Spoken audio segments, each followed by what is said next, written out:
오늘 하나님께서 주신 말씀입니다. 신명기 26장 7절에서 11절 말씀입니다.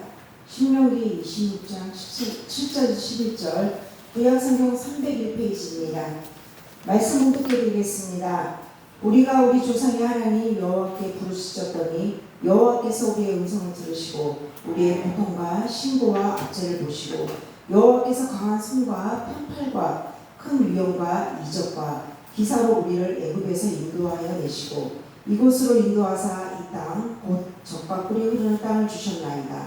여호와여 이제 내가 주께서 내게 주신 토지 소산의 만물을 가져왔나이다 하고 너는 그것을 내 하나님 여호와 앞에 두고 내 하나님 여호와 앞에 경배할 것이며 내 하나님 여호와께서 너와 내 집에 주신 모든 복으로 말미암아 너는 레위인과 너희 가운데 거류하는 객과 함께 즐거워할지니라. 아멘.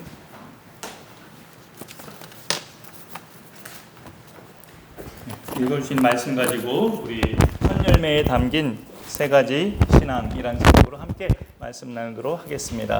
하반기 첫 주일 맞이해서 또 하반기도 예배의 자리에서 함께 하시는 분들을 또 사랑하고 축복합니다. 우리 또 못 오신 분들도 또 이렇게 같이 영상으로 차후에 동참해 주시고 더 하반기도 우리가 믿음으로 승리하며 달려갈 수 있기를 같이 축복합니다. 맥주감사주일은 이렇게 하반기를 시작하는 그 주일이라 하반기가 시작되면 좀 지나친 표현이기도 하지만 이런 생각이 언제부턴가 들기는 해요. 하반기가 시작되면 올해도 다 갔구나. 이제 막 하반기 시작되는 것 뿐인데 그래도 6달 가까이 남아있기도 한데 그런 생각이 드는 거죠. 올해도 다 갔구나.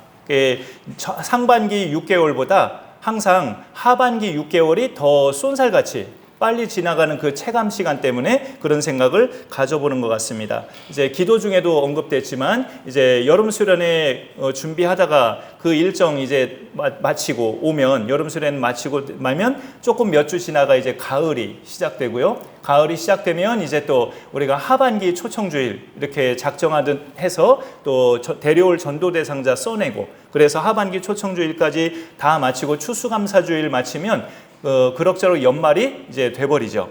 그런 것을 생각해 볼 때 또 이렇게 하반기가 비록 빠르게 지나가는 그런 상황이지만 또 여러분 개인과 또 직장 일도 있으시고 가정사도 있고 개개인마다 다른 또 일정이 하반기에도 있으시지만 우리의 이 자리에 계신 공통분모는 또 강선한교회 지체들이라는 거죠. 우리의 공통분모 강선한교회 소속된 지체들이기 때문에 또 많지 않지만 교회 일정에도 함께 우리가 동참하고 준비해가면 빠르게 가는 시간이라도 아깝지 않은 시간이 될 줄로 압니다.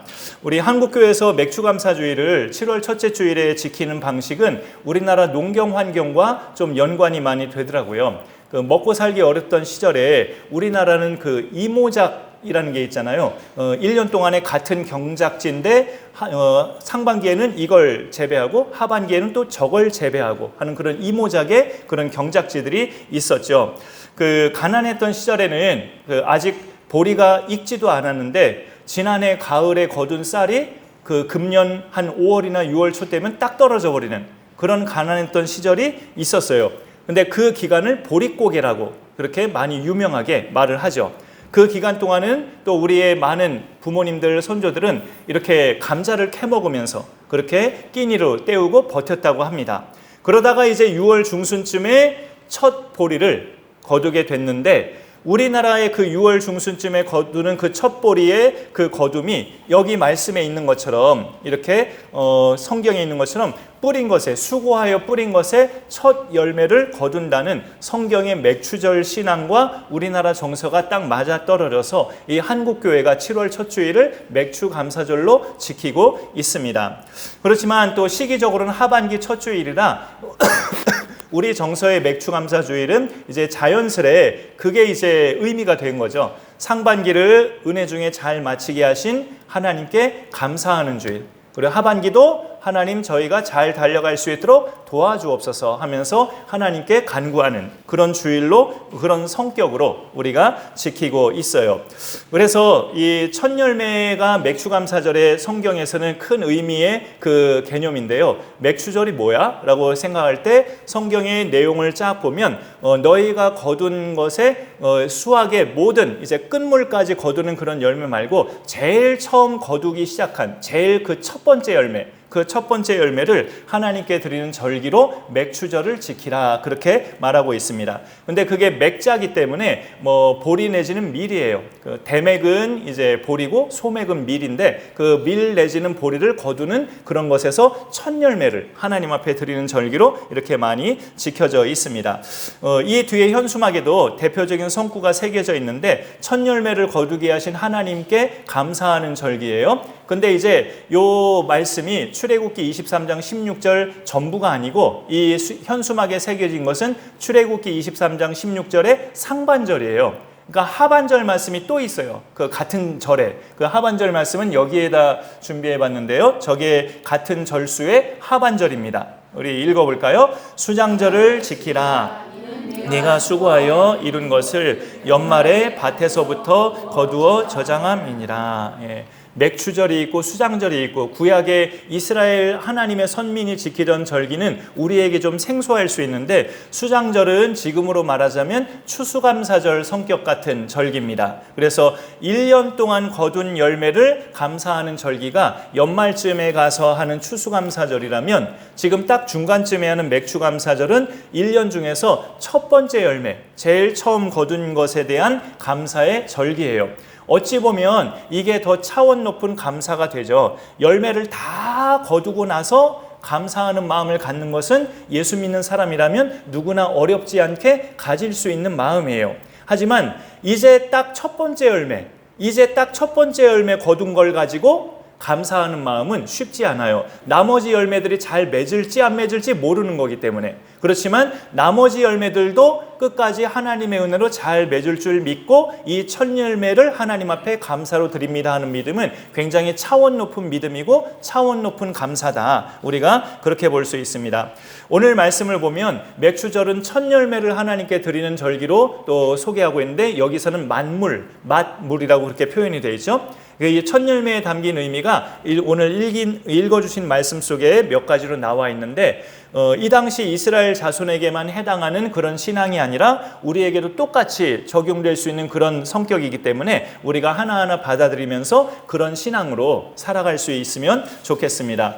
그 맥추절 속에 담긴 그 오늘 거기에 있는 첫 번째 신앙적 의미는 하나님의 주권이에요. 우리는 그 첫 열매를 하나님 앞에 드림으로써 맥추감사절이라는 이 생소한 절기를 지킴으로써 우리의 어떤 신앙을 단단히 해야 되는가? 모든 것의 주권은 하나님께 있다는 것. 그러니까 이 세상 모든 것의 그 소유주는 바로 하나님이라는 것. 하나님의 손안에 모든 것이 다 있다는 하나님의 주권 신앙. 이것을 우리가 인정하는 게 중요하죠. 그러니까 모든 일이 하나님의 통치 하에서 이루어진다라는 것. 오늘 말씀 10절에 보면 우리가 지나가듯 넘길 수 있는데 그 10절에서요. 여호와여 내가 주께서 내게 주신 토지, 이렇게 표현이 되어 있습니다.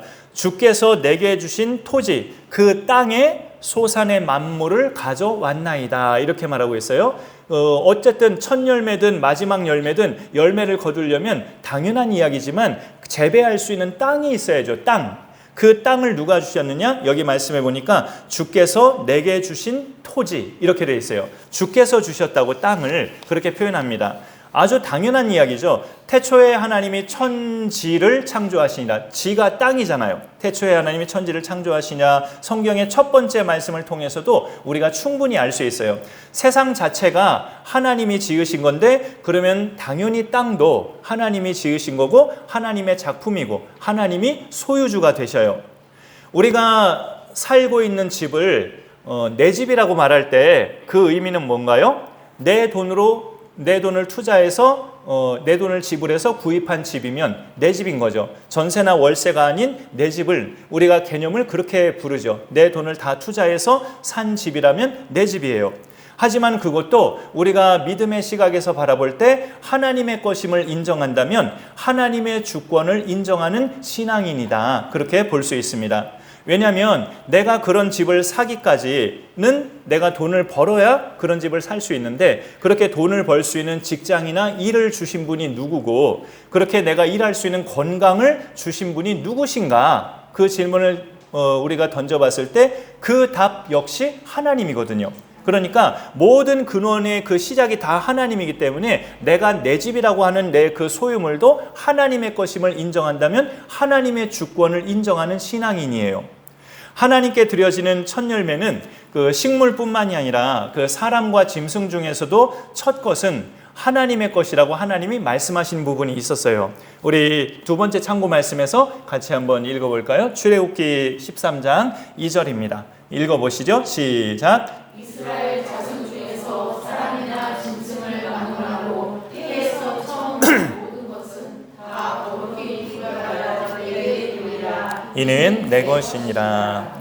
요즘은 자녀가 하나인 가정도 사실 많지만 둘 이상 자녀를 둔 가정은 구약 시대를 기준으로 한다면 그 첫 번째 자식은 다 그 가정의 첫 열매죠. 첫 열매. 하나님은 그것은 내 것이다. 이렇게 표현하고 있어요. 그게 왜 첫 번째 자식을 그러니까 하나님 믿는 백성 범위 안에서 그렇게 선포하시는 겁니다. 이방인들 하나님 안 믿는 백성들에게 말씀하신 게 아니고 하나님 믿는 너희들은 모든 자녀들 중에 제일 첫 번째 자식은 내 거야. 이렇게 말씀 선포하셨어요. 왜냐하면 우리가 맥추절 전에 구약시대 절기는 유월절이라고 했는데 그게 애굽 땅을 빠져나온 절기죠. 밤에 그 빠져나왔을 때 여러분들에게 띄엄띄엄 말씀드렸는데 이스라엘 집은 그 재앙을 받지 않도록 미리 양의 피가 그 집에 다 발라져 있었잖아요. 그래서 애굽의 모든 집들은 그 첫 번째 장자 마다들을 다 쳐서 죽인 그 사건에 이스라엘 집은 장자가 안 죽었어요. 그 마다들이.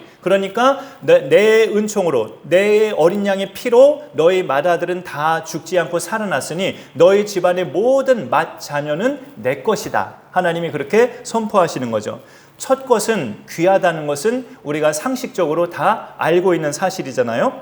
그런데 토지소산의 첫 열매를 하나님께 너희가 맥추절이면 가져와서 어떻게 하라고 하십니까? 10절 하반절에 보면 이런 표현이 있어요. 10절 하반절에 너는 그것을 네 하나님 여호와 앞에 두고 네 하나님 여호와 앞에 경배할 것이며 나에게 이런 토지의 첫 열매를 거두게 하신 하나님께 하나님 감사합니다 하면서 그 하나님을 경배하라고 이렇게 말씀하고 있습니다.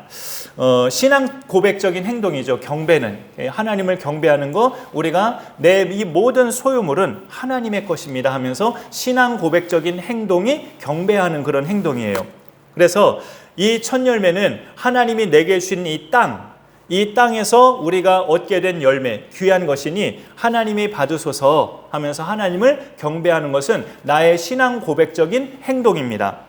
하나님의 주권을 인정하면서 하나님을 잘 경배한 그런 성경 속에 대표적인 믿음의 인물이 있는데 다윗이에요.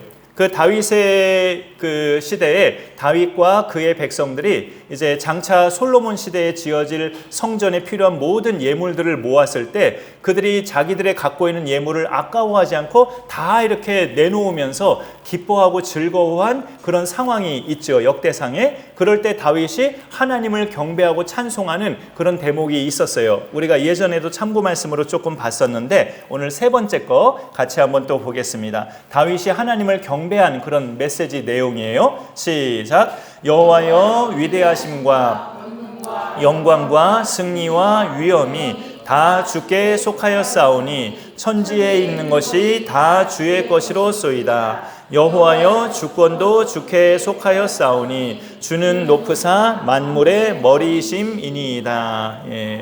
저 열거된 많은 것들 다 빼고요. 딱 중간 부분에 천지에 있는 것이 다 주의 것이로소이다. 이 고백. 천지에 있는 모든 것은 다 하나님 거래요. 그 다음에 제일 마지막에 주는 높으사 만물의 머리이심이니이다. 하나님은 만물의 최고 머리가 되시고 그 다음에 천지에 있는 그 세상에 있는 모든 것은 다 하나님이 소유주래요. 그러니까 이것은 하나님을 경배하는 자의 대표적인 신앙 고백입니다. 이거야말로 하나님의 주권을 인정하는 그런 놀라운 신앙 고백이죠. 하나님의 주권을 인정할 때 모든 것은 다 하나님의 손에 있다. 하나님의 주권을 인정할 때 우리는 모든 것에 감사할 수 있습니다. 하나님은 본질적으로 악하지 않고 선하시기 때문에 우리에게 주시는 모든 것도 선한 결과를 가져오게 하시거든요. 그러니까 오히려 내 손에 쥐고 있는 것보다 모든 물건이나 재물이나 이런 것들을 그러면 이제 내 손에 쥐고 있으면 문제가 발생할 가능성도 높은데 하나님의 손에다 맡기고 하나님께로부터 그때그때마다 공급받으며 사는 게 오히려 불행하지 않고 행복하게 사는 비결이 돼요. 그래서 그런 첫 열매에 대한 신앙과는 모든 것의 소유주는 바로 하나님이십니다라는 하나님의 주권을 인정하는 신앙이 깔려 있어요. 두 번째는 첫 열매에 담긴 두 번째 의미는 하나님의 구원을 기억하는 신앙입니다. 날 이 죄악의 늪에서 빠져나오게 하신 이가 누구시냐? 하나님이다. 그걸 기억하는 신앙을 가진 게 첫 열매의 그런 예물을 드릴 때 우리가 그 신앙을 기억해야 된다라는 거죠. 하나님 앞에서 믿음 생활 잘하는 비결은 기억을 잘하는 거예요. 기억력이 약하신 분들은 나는 안 되는데 하고 걱정하실 필요 없습니다. 성경을 보면 우리가 꼭 기억해야 될 것은 한 가지라고 그렇게 축약되어 있어요. 하나님의 구원. 하나님이 날 구원하신 사건. 그 한 가지만 잘 기억하면 된다고 해요. 첫 열매를 하나님께 드릴 때 이 귀한 열매를 거두게 하셔서 감사합니다. 이런 고백이 오히려 어울릴 것 같고 자연스러울 것 같은데 첫 열매를 드릴 때 너희는 너희 조상 이야기를 내 앞에서 해라. 하나님은 그렇게 말씀하셔요. 오늘 본문이 7절부터인데요. 성경이 여러분 앞에 혹시 있으시면 제가 5절을 읽어볼게요. 성경책으로. 너는 또 네 하나님 여호와 앞에 아뢰기를 말하기를 이라는 거죠. 내 조상은 방랑하는 아람 사람으로서 애굽에 내려가 거기에서 소수로 거류하였더니 거기에서 크고 강한 번성한 민족이 됐습니다. 이렇게 아뢰라는 거예요. 그렇게 맥주절의 첫 열매를 드릴 때 조상을 언급하라는 겁니다. 왜 조상을 언급해야 될까? 여기서 말하는 조상은 우리가 잘 아는 믿음의 조상들이에요. 아브라함, 이삭, 그 아들 야곱. 특히 야곱은 12아들을 낳았죠. 12아들을 낳았는데 그 12아들이 이스라엘 12지파의 조상들이에요.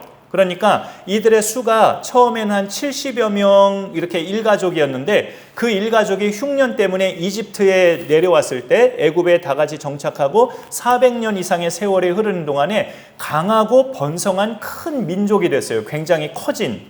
이들을 누가 두려워했느냐? 애굽의 왕 바로가 두려워해요. 이스라엘 민족이 이렇게 커진 것을. 그래서 그들에게 해결책이 뭐냐? 중노동을 시켜요. 죽을 만큼. 막 중노동을 시켜서 이스라엘 자손은 어떤 반응을 합니까? 하나님 앞에 부르짖죠. 살려달라고. 여기서 구출해달라고 부르짖어요. 그게 오늘 본문부터예요. 7절에 보시면 우리가 우리 조상의 하나님 여호와께 부르짖었더니 여호와께서 우리 음성을 들으시고 우리의 고통과 신고와 압제를 보시고 애굽에서 당하는 고통. 그래서 8절에 여호와께서 강한 손과 편팔과 큰 위엄과 이적과 기사로 우리를 애굽에서 인도하여 내시고 이곳으로 인도하사 가나안 땅이죠. 이 땅 곧 젖과 꿀이 흐르는 땅을 주셨나이다. 이게 7절, 8절, 9절에 하나님께서 이스라엘 백성을 도우신 이야기인데요. 이야기, 사건이에요. 이 이야기 내용을 너희가 맥추절에 첫 열매를 나한테 가져와서 드릴 때마다 너희 입술로 말을 하라는 거예요. 고백하라고. 그렇게 하나님은 우리에게 이런 하나님이셨습니다. 우리가 억압당할 때 우리를 내버려 두지 않으셨고 우리를 그 억압당에서 우리를 구해내셨고 이 젖과 꿀이 흐르는 가나안 땅에 우리를 앉게 하셨습니다. 살게 하셨습니다. 첫 열매를 드릴 때마다 그 고백을 하라는 거예요. 하나님 앞에서. 굉장히 의미 있는 그런 명령입니다. 조상이 아람 사람이라고 고백이 내용이 시작되는데 떠돌이 민족이었다는 거죠. 원래 이스라엘 자손이. 그런데 하나님께서 부르셔서 믿음의 사람들로 부르셔서 하나의 큰 민족으로 정착을 했고 또 이적과 기사를 펼치셔서 애굽에서 고통당하던 우리를 구원하신 하나님. 약속의 땅에서 행복하게 살아가게 하신 하나님. 그 하나님을 첫 열매 드릴 때마다 그렇게 고백하면서 드리라는 거예요. 예나 지금이나 하나님을 믿기 시작하는 것은 하나님의 구원부터 시작이 되죠. 하나님이 나를 구원하지 않으시면 내가 믿을 그런 길이 없는 거예요. 하나님이 나를 구원하셨으니까 믿기 시작한 거죠, 우리가. 첫 열매에 담긴 신앙은 감사도 감사지만 하나님의 구원하심이 시작이기 때문에 그 구원에 대한 감사 고백을 하는 게 또 첫 열매를 드릴 때마다 필요하다는 거죠. 구원받지 못한 상태의 인간을 성경은 고통과 압제당하는 상태로 묘사를 해요. 실제로 고대 이스라엘 자손이 이집트에서 그런 고통과 압제를 겪었지만 성경은 그 상태를 구원받지 못한 사람들의 상태라고 비유를 합니다. 하나님께서 우리도 하나님이 구원하지 않으셨다면 우리도 이 세상에서 죄라고 하는 그 쇠사슬에 늘 묶여서 고통과 압제를 그 나름대로 다 겪으면서 살아가는 그런 인생이 됐을 거예요.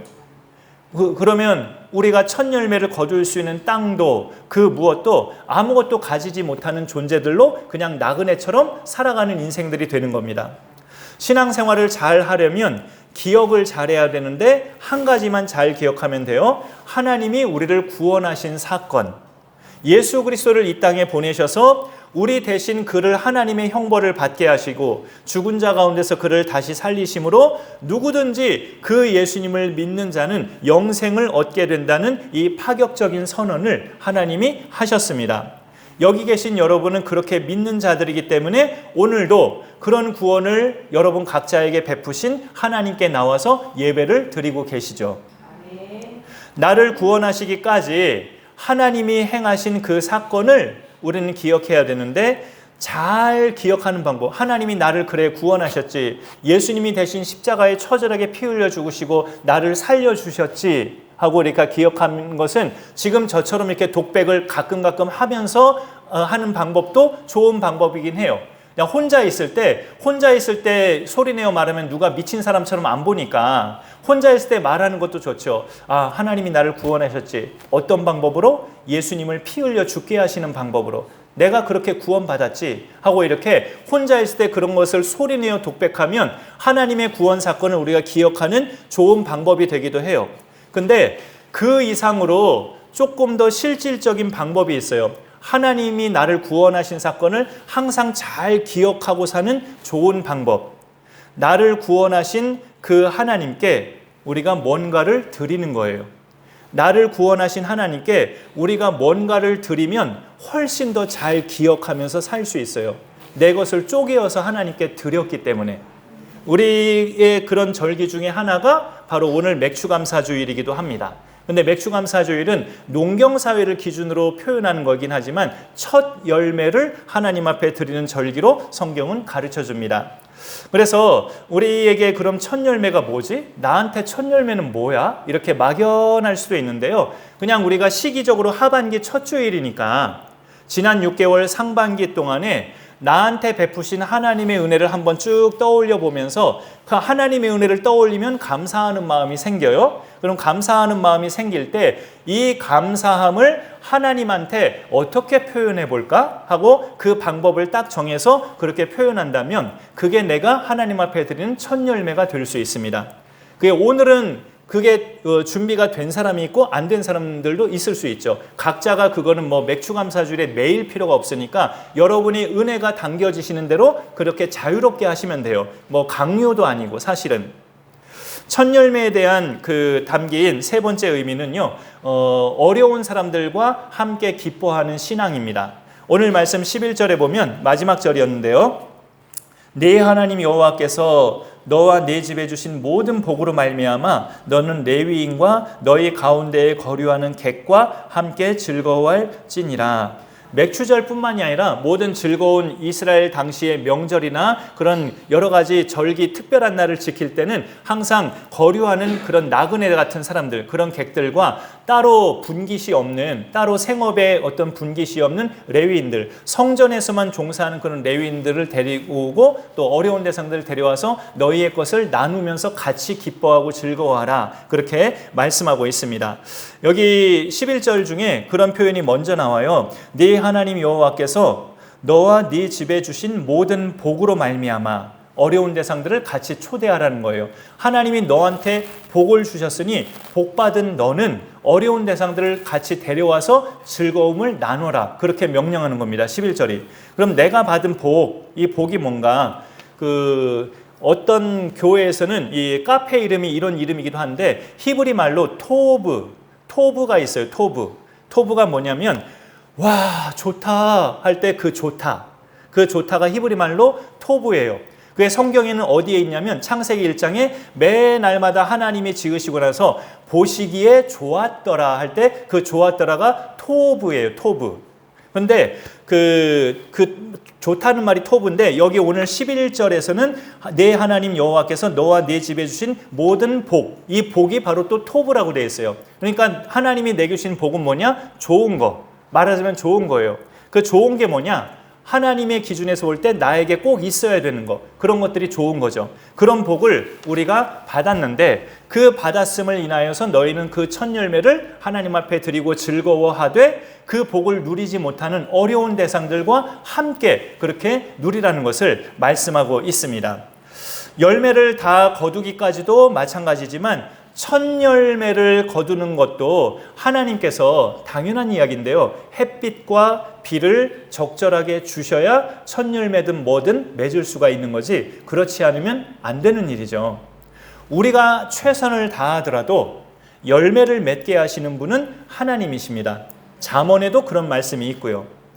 우리는 그래서 경제활동을 하면서도 어떤 마음으로 내가 살아가고 돈을 벌어야 되는가, 우리는 예수 믿는 하나님의 자녀이기 때문에 늘 나 자신에게 물어보고 그런 신앙관을 가져야 됩니다.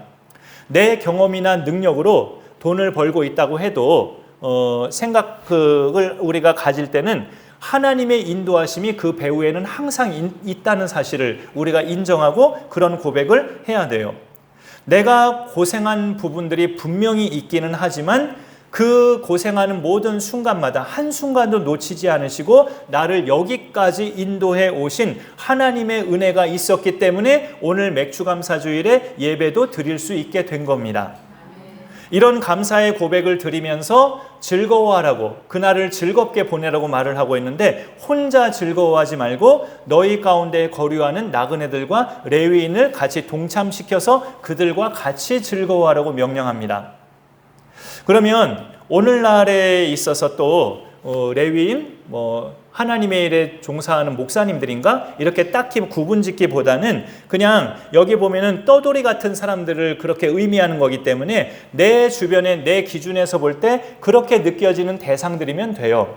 근데 그렇게 느껴지는 대상들은 흥미로운 이야기지만 꼭 교회 밖에만 있느냐? 그렇지는 않아요. 교회 안에도 있을 수 있어요. 어려운 대상들, 좀 뭔가 정착이 안 되고 떠돌이같이 힘겹게 살아가고 있는 대상들이 교회 안에도 있을 수 있다는 거죠. 그러면 그런 대상들과도 이런 절기주일은 같이 기뻐하고 같이 즐거워하고 같이 나누라는 그런 명령입니다.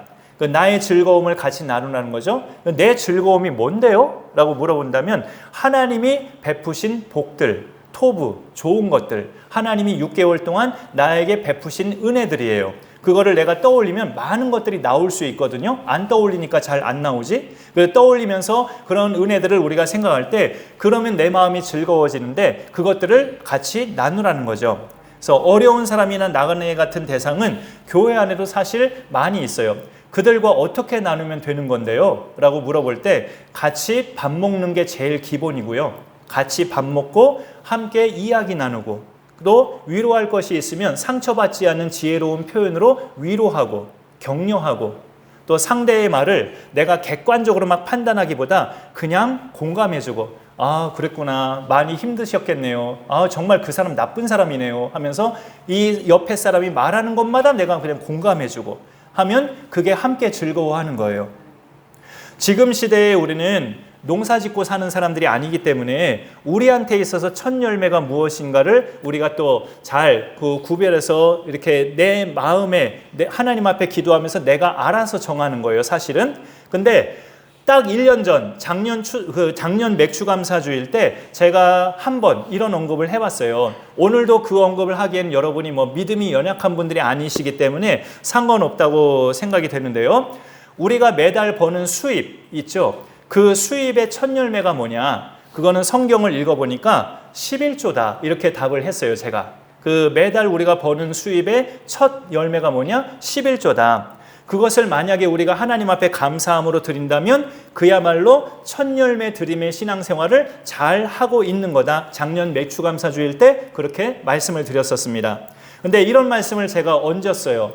그게 신앙적으로나 집안 환경적으로 힘드신 분들도 분명히 계신다. 그런 분들은 요즘에 일회용 11조 봉투도 있다. 52칸 다 나와 있는 그런 11조 봉투 말고 그냥 한 번 쓰고 버리는 일회용 감사원금 봉투처럼 11조 봉투도 일회용이 있으니까 1년에 한 번만이라도 마음을 담아서 드려보시라. 그러면 하나님이 받으시는 귀한 첫 열매가 되실 수 있다라고 말씀을 드렸었어요.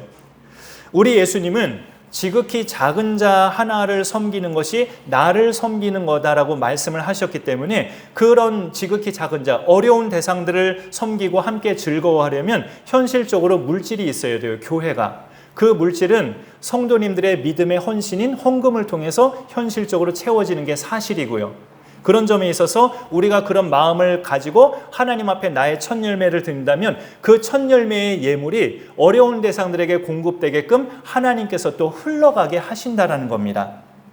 내 손에 있는 것이 내 것이라고 생각하면 그런 결단이 어려워요. 그런 결단 못합니다. 하지만 하나님의 주권을 인정하면 할 수 있어요. 이 세상의 모든 것은 다 하나님 거다. 하나님의 손 안에 있다. 하나님의 주권을 인정하면 얼마든지 가능할 수 있습니다. 다윗과 그의 백성들이 즐거운 마음으로 예물을 드릴 수 있었던 것처럼 우리도 그런 믿음의 표현이 나올 수 있어요. 나 자신도 지난날에 죄로 인해 종처럼 그렇게 쇠사슬에 묶여진 인생으로 나그네처럼 살던 그런 인생이었는데 그런 나를 구원하신 하나님을 우리가 기억하면서 이 땅에 또 수많은 나그네같이 떠돌이같이 살고 있는 그런 인생들과 우리가 함께 즐거워하는 것은 하나님이 내게 베푸신 은혜들을 나누는 거죠. 그 은혜들을 나누면서 그들과 함께 즐거워하면서 절기를 지키라고 하나님은 말씀합니다. 우리의 믿음 생활이 그렇게 쭉쭉 한 단계 한 단계 잘 뻗어나갈 수 있기를 간절히 축복합니다. 네, 오늘 말씀을 기억하면서 우리 오직 주의 사랑에 매여라는 찬양이 있는데 그 찬양 부르면서 봉헌하도록 하겠습니다.